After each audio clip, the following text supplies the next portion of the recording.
how this particular battle in Mandi plays out. A quick touch base with our correspondents on ground zero. They help us get the feel of how this elections in the north is played out. We've got Amritpal Singh joining us. We've got Akshay Dongre joining us, and also Deepika Mato joining us from Uttar Pradesh, and all three correspondents. Let me first quickly come to you, Deepika. Looking at the battle in Uttar Pradesh, especially big seats, just 9, important seats in Uttar Pradesh. How do you see the battle in Uttar Pradesh play out? And the high voltage, the high pitch campaign that's been run across all the seats in Uttar Pradesh. Good evening, Anil.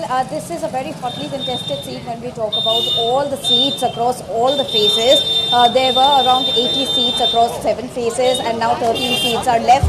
And this, interestingly, is a very important battle when we talk about Prime Minister Narendra Modi, because he is eyeing his third term from this particular constituency. He won earlier in 2014, then he won in 2019. In 2024, he is again trying his luck. In one of the rallies today, again, Prime Minister Narendra Modi appealed to all the voters to go out in large numbers and create a new record over here, because he once again want to win this seat with a very good margin.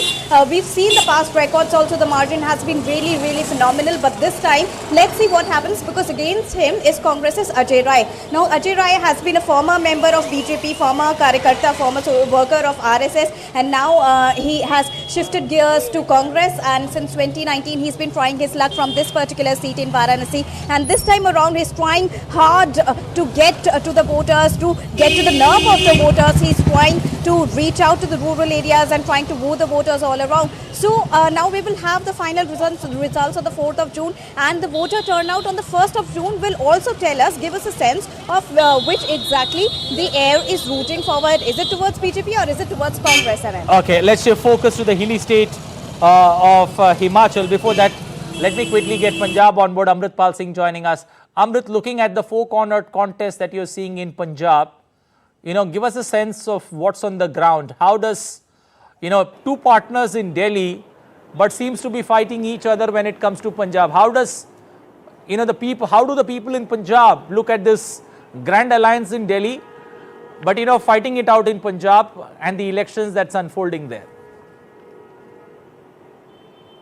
That's right, Anil, that it is the alliance partners at the center or at the national level, the part of the Indie bloc, the Congress and the AAP are contesting against each other. So really in Punjab, it is alliance partners and former alliance partners. Remember the Shiromani Akali Dal and the BJP were alliance partners till 2020. So the last general election, they fought jointly. So it is a contest really all between alliance partners and former alliance partners.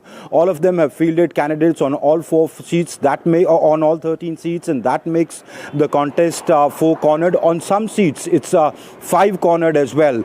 There is the Sangrur MP Simranjit Maan, he has a party called the Shiromani Akali Dal Amritsar. He's fielded candidates on all the 13 seats, and on Khadur Sahib, he's supporting Amritpal Singh, the radical pro-Khalistan protagonist who's lodged in Assam's Dibrugarh jail under the National Security Act.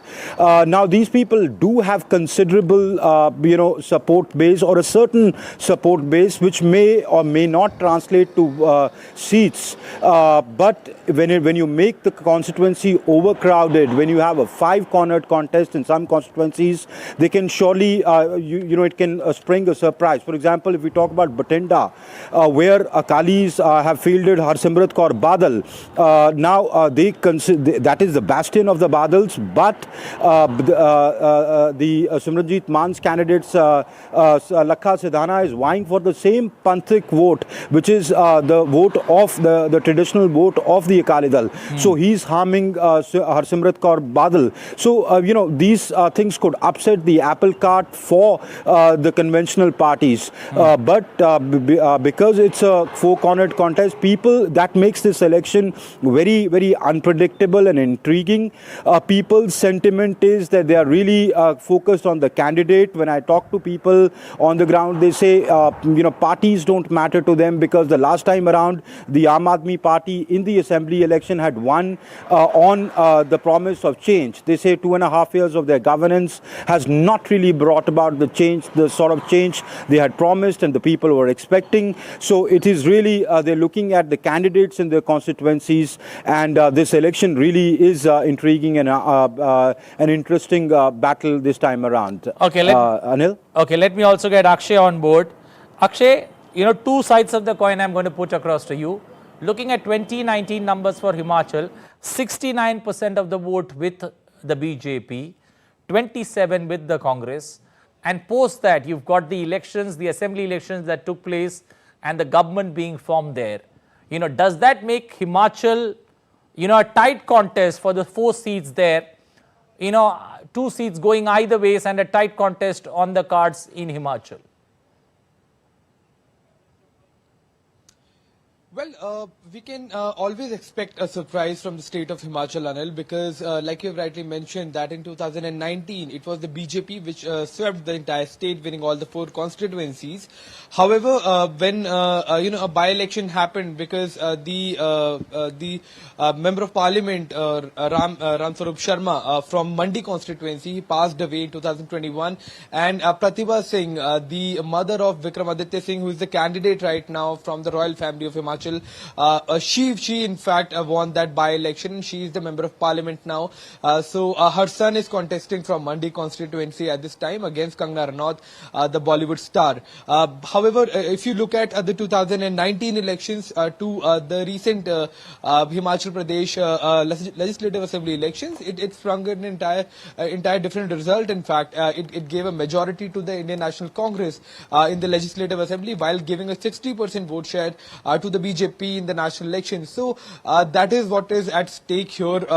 In fact, both, in a very long time, both the 4 constituencies, parliamentary constituencies, and the future of the state government is at stake when the elections take place on 1st of June.